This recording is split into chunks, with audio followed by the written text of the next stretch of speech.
दोस्तों आप सभी का वेलकम करता हूं दक्ष एडवाइस के इस लेटेस्ट वीडियो में। और इस वीडियो में आपके साथ में बात कर रहा हूं वेदांता लिमिटेड के स्टॉक के बारे में, जिसकी आज की शानदार, जानदार, दमदार परफॉर्मेंस को आपके साथ में रिव्यू करने का प्रयास करूंगा। साथ ही साथ इस स्टॉक के ऊपर आने वाले समय में क्या एक्सपेक्टेशंस बनती दिखाई पड़ रही हैं, उनकी भी चर्चा आपके साथ में इस वीडियो के अंतर्गत करने की कोशिश की जाएगी।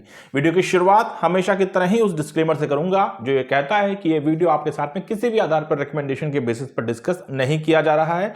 मैं सेबी का रजिस्टर्ड एनालिस्ट नहीं हूं। आपको स्टॉक खरीदने या फिर बेचने की सलाह देना ये मेरा काम बिल्कुल भी नहीं है। ये वीडियो आपके लिए एक फ्रेंडली बेसिस का लर्निंग मॉड्यूल बिल्कुल हो सकता है, लेकिन इसको इससे ज्यादा तूल देने की गलती भी आपको नहीं करनी है। अब बात करते हैं वेदांता के आज के आंकड़ों के बारे में। स्टॉक 441.85 बंद हुआ। 12 रुपए 90 पैसे की तेजी, जो कि 3% के बराबर रही, मजबूत, शानदार रही। स्टॉक के अगर आज की हाई को देखा जाए तो 446.85 तक पहुंचता दिखाई पड़ा। आज के लो इस स्टॉक ने हमको 431.25 के बना करके दिखाए थे। शुरुआत से ही आप देख सकते हैं कि स्टॉक मजबूत था, लेकिन लगभग 11:30 बजे के बाद में स्टॉक ने मार्केट के अंदर जबरदस्त पीक बनाया और उस पीक को पूरे दिन स्टॉक मेंटेन करता चला। तो वेदांता की परफॉर्मेंस शानदार दिखाई पड़ती है अगर आज के आंकड़ों को देखा जाए। इसको थोड़ा सा और भी मॉडिफिकेशन की जरूरत है, थोड़ी सी और भी डीप स्टडी की जरूरत पड़ती है कि आखिर ये तेजी आई कहां से। तो देखिए, ज्यादा हम लोग को माथापच्ची करने की आवश्यकता है नहीं। जो भी तेजी आपको वेदांता में देखने को मिली वो आई बाजार की वजह से। बाजार के अगर आंकड़ों को देखेंगे तो ऑलमोस्ट 1% की तेजी देखने को मिली है। 207 पॉइंट बाजार हमको तेज बढ़ता दिखाई पड़ा है। शुरुआती तेजी और उसके बाद में एक डिप बनाया, लेकिन उसके बाद जो मार्केट के अंदर रिकवरी आई वो बेहद दमदार थी, बेहद शानदार थी और बाजार लगभग अपने आप को काफी ऊपर ले जाता हुआ दिखाई पड़ा और पूरे दिन उस तेजी को कहीं ना कहीं बढ़ाया ही गया। ग्रेजुअली मार्केट अपने हाई पॉइंट के पास में ही बंद होती भी दिखाई पड़ी। वही अगर बात करी जाए वेदांता के लिए एक और इंपॉर्टेंट फैक्टर के बारे में, तो वो है इसका सेक्टर। इस सेक्टर के अंदर भी हमको एक जबरदस्त तेजी देखने को मिली। 2.25% से ज्यादा की तेजी हमको आज मेटल सेक्टर में देखने को मिली है। 200 पॉइंट से ज्यादा की रिकवरी हम लोग को मेटल सेक्टर के अंदर दिखाई पड़ी। ग्राफ आपके सामने प्रेजेंट है। तो वेदांता के लिए जो इंपॉर्टेंट फैक्टर्स थे वो हमको आज बाजार में कहीं ना कहीं प्रदर्शित होते दिखाई पड़े और उनका फायदा हमको कहीं ना कहीं बाजार को भी देखने को मिला, सेक्टर को भी देखने को मिला और उन सब चीजों से कंक्लूडेड रूप से वेदांता भी आगे बढ़ता हुआ दिखाई पड़ा। अब ये तेजी आई क्यों, इसके पीछे का देखिए एक रीजन बड़ा साफ साफ दिखाई पड़ता है, क्योंकि बाजार के अंदर जो यूएस मार्केट के संकेत थे वो हमको कल काफी रिलीफ मिलते हुए दिखाई पड़े थे।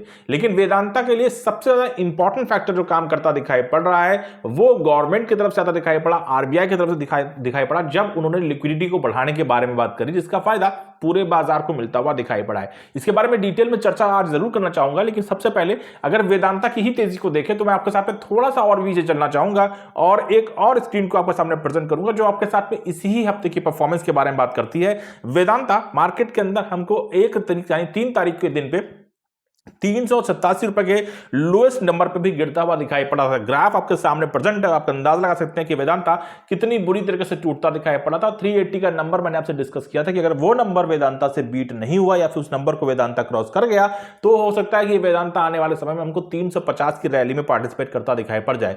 लेकिन जिस प्रकार से पिछले 2 दिनों ने मार्केट के अंदर बाउंस बैक दिखाया है और जिस मार्केट के बाउंस बैक के साथ में वेदांता बड़ी तेजी से रिकवर करता दिखाई पड़ा है, वो बेहद शानदार नंबर रहे हैं और वेदांता के अंदर लगभग 50 रुपए से ज्यादा की तेजी हमको महज 2 से 2.5 दिन के अंदर देखने को मिल गई।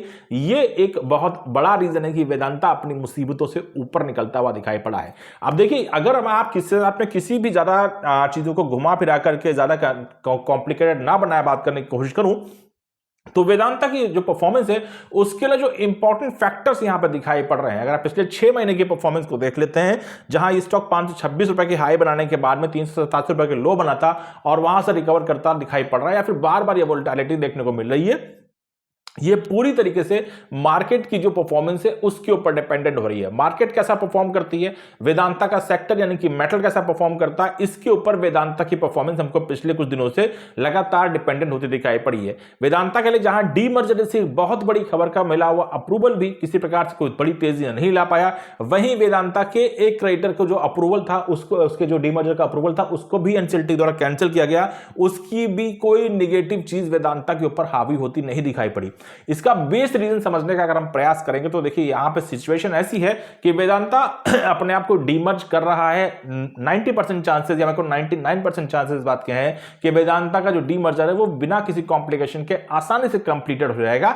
थोड़ा बहुत डिले जरूर होगा क्योंकि जिस प्रकार के बाजार के हालत हैं, जिस प्रकार की चीजें देखने को मिल रही है वो बहुत ज्यादा फेवरेबल नजर नहीं आ रही है। तो वेदांता का डीमर्जर का मतलब यह है कि कहीं ना कहीं बड़ी अनलॉकिंग का, वैल्यू अनलॉकिंग का इंतजार मार्केट जरूर करते दिखाई पड़ रही है।